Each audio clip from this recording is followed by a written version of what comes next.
Nagliyab ang isang SUV sa gitna ng Osmeña Highway sa Makati kanina madaling araw.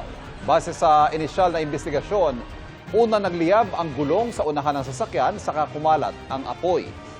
Walang naiulat na nasaktan at inaalam pa ang sanhi ng pagliyab. Isang rider ng motor na walang headlight ang nasalpok ng nag-overtake na motorsiklo sa Pangasinan.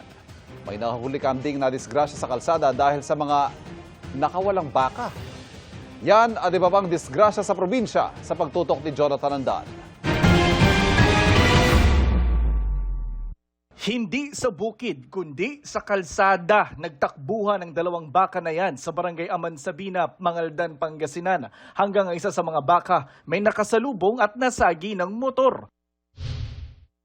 Tumilapon ng rider na papasok sana sa trabaho noon. Isinugod siya sa ospital dahil sa matinding sugat sa ulo. Wala rin siyang suot na helmet. Ayon sa may-ari ng mga baka, nakalimutan niyang itali ang mga ito kaya nakawala. Hindi naman ganun na tumatakbo ang mga yan. Siguro may nang chocho doon sa kung may kinatakutan kaya tumakbo. Sana nakatali yung mga baka nila para hindi makaperwisyo. Panawagan naman ang hipag ng biktima. Mas-settlement yung bills doon sa hospital kasi hindi din biro yung pera na ginagastos doon sa hospital, lalo na sa mga gamot. Sa barangay Malabago naman, mabagal ang takbo ng motor na yan na walang headlights. Maya-maya, nasalpok na siya ng nag-overtake na rider. Tumilapon ng dalawa na nagtamo ng mga sugat. Ayon sa PNP, posibleng nakainom ang dalawa. Wala pa silang pahayag. Sa Talisay City, Cebu, sa gitna ng intersection, nagpang-abot ang dalawang rider. Agad namang rumesponde ang nagbabantay na enforcer. Nagkaareglo na ang dalawa. Sa Talisay City pa rin, nagkasabay naman sa pagliko sa intersection ng isang truck at motorsiklo. Ang rider muntik pang magulungan ng mabundol ng truck. Ligtas naman sila at nagkaayos na rin ang dalawang panig. Pero ang rider na ito sa Panay Capiz, napuruhan ng magulungan ng oil tanker. Nag-overtake siya sa isang tricycle saka bumangga sa truck. Dahil dito, tumilapon at pumailalim sa truck ang rider saka nagulungan ang kanyang kanang braso. Agad na dinala sa ospital ang biktima. Jonathan Andal, nakatutok, 24 oras. Kasunod ng mga umuugong na palitan ulit ng liderato ng Senado, isinusulong ng minorya sa Senado na maging bagong Senate President si Senator Win Gatchalian. Nakatutok si Von Aquino. Halos 2 linggo matapos ang Senate coup na nagluklok kay Senador Alan Peter Cayetano bilang Senate President. Sabi ni Senador Kiko Pangilinan sa isang pahayag na gusto ng minority bloc na tinawag niyang SB 11 o Solid Bloc 11 na maging bagong Senate President si Senator Sherwin Gatchalian. Sabi ni Pangilinan, may kakayahan, matatag at patas si Gatchalian. Naniniwala siyang kaya ni Gatchalian na pagkaisahin ang Senado. Sinigundahan niya ni Senator J.V. Ejercito. Senator Win Gatchalian ang aming sinusuportahan bilang Senate President, no? Dahil pinakita naman niya yung kanyang pagiging masipag, lalo na very studious, lalo na during the budget nung siya yung finance chairman. Pero ako naman, kahit sino, I can work with anybody, kahit na sino yung naging Senate President. In fact, dapat majority leader sana ako ngayon. Finorgo ko na, no, for the greater good. Sa isang panayam sa radyo, sinabi naman ni Senator Panfilo Lacson na maaaring magsimula ang pagbangon ng Senado mula sa kasalukuyan nitong kalagayan kapag nailuklok anya bilang Senate President si Gatchalian. Eminently qualified anya si Gatchalian para sa posisyon at kaya umano nitong dalhin ang Senado at magkaroon ng united front laban sa mga isyong kinakaharap nito ngayon. Si Gatchalian din anya ang nagsulong ng mga institutional safeguards at transparency measures sa pagbuo ng 2026 General Appropriations Act. Sabi ni Lacson, dapat tiyakin ang kasalukuyang liderato ng Senado na manatiling modelo ng transparency ang institusyon sa pagbuo ng national budget. Nauna na rin sinabi ni Senator Mig Zubiri na si Gatchalian ang kanyang pambato. May I just say this is my candidate for Senate. Sa ngayon, nasa 13 ang miyembro ng mayorya sa Senado, habang 11 ang nasa minorya. Noong 1 linggo pa lumulutang ang pangalan ni Gatchalian na maging bagong Senate President. Kinunan namin ang pahayagang mayorya kasama si Senate President Cayetano pero wala pa silang tugon sa ngayon. Nitong Miyerkules, nagbiro pa sa sesyon si Cayetano. We agree with you, Senator Pangilinan. Senator Win is the only one laughing at I might vote for him one day. Wala pang pahayag si Gatchalian kaugnay niyan at iba pang minority senators. Von Aquino, Nakatutok, 24 Oras. Inalis na ng Department of Agriculture ang import ban sa mga poultry product mula Belgium. Ito po'y matapos matiyak na may sapat na safeguard ang Belgium laban sa high pathogenicity, avian influenza o bird flu.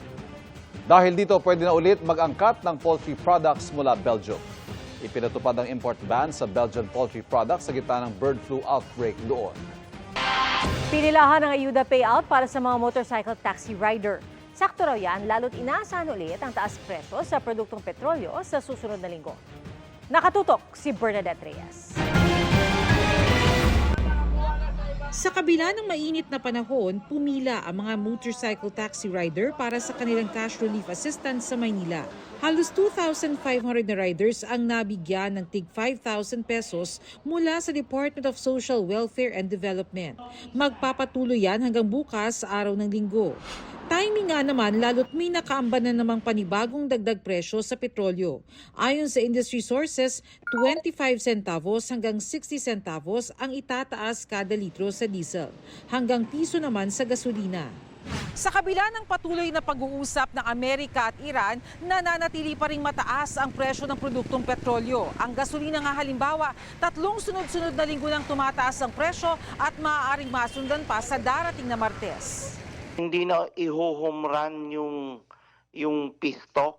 Kaya natural ho talaga na yung tendency for the past 3 weeks ay meron hong agam-agam. Kaya lang, maganda lang din ang balita no, na in-extend ni President Trump yung ceasefire. At dahil doon, hindi ho masyadong lumaki yung alagwa nung pag-i-increase in the past 2 weeks at inaasahan natin na hindi rin ho ganong kalaki next week. Dati mura yung yung gas sa diesel. Ngayon nagkabaligtad na. Medyo kami naman yung medyo nahihirap-hirapan. Kaya medyo din. Tis-tis lang din sa gasolina. Mahal talaga. Mahirap talaga bumiyahe. Mas mabigat. Oo, kaysa diesel. Ang akala namin, bababa pa yun. Yung nag-70, ngayon nag-80 naman mahigit. Akala magkakabawi, kaso lang, wala, parang lang.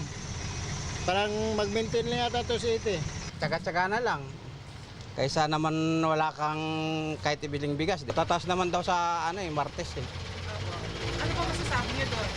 Dagdag na naman yung pahirap sa aming mga driver. Bernadette Reyes, Nakatutok, 24 Oras. Bago magpasiklab ng angas sa GMA Afternoon Prime sa Lunes, nagpasaya muna ng mga kapusong Pangasinense ang cast ng Kamao. Makichika tayo kay Sandy Salvacio ng GMA Regional TV. Simula sa Lunes, May 25, may bagong family sports drama sa GMA Afternoon Prime na mapapanood ang mga kapuso. Inihahandog ng GMA Entertainment Group. Dito masusukat ang tapang at tatag ng puso para ipaglaban ang pamilya, pag-ibig at dangal. Ang excitement sa upcoming series, ramdam ng cast ng Kamao nang bumisita sila sa San Carlos City, Pangasinan para sa GMA Regional TV Kapuso Mall Show. Pinangunahan ni Makmak, Anton Vinson ang pagpapakilig sa mga Pangasinense. Very loud sila, very excited sila na makita kami ng mga Kamao. At pumupunta pa, dumayo pa yung mga fans namin, mga Lelton, Carton, Criston, iba pang mga ships. Kaya I'm very proud at parang nakakataba po ng puso. Kasama niya ang co-stars na sina Bruce Rowland, Chanti Videla, Tris Malabar, at tandem ni Tito Marcy at Tito Abdul. Talagang pinursigi ko talaga yung pag-training ko kasi nasanay ako sa mga Muay Thai, Jiu-Jitsu. Pero ngayon, gagamitin ko na yung arms ko to box. Very hands-on po talaga si Papa. Willing siya talagang turuan ako, i-guide ako sa bawat scene ko. Kaya ayun po, nakaka-relate rin po ako sa character ni Makmak. Mula sa GMA Regional TV, Sandy Salvacio, nakatutok 24 oras.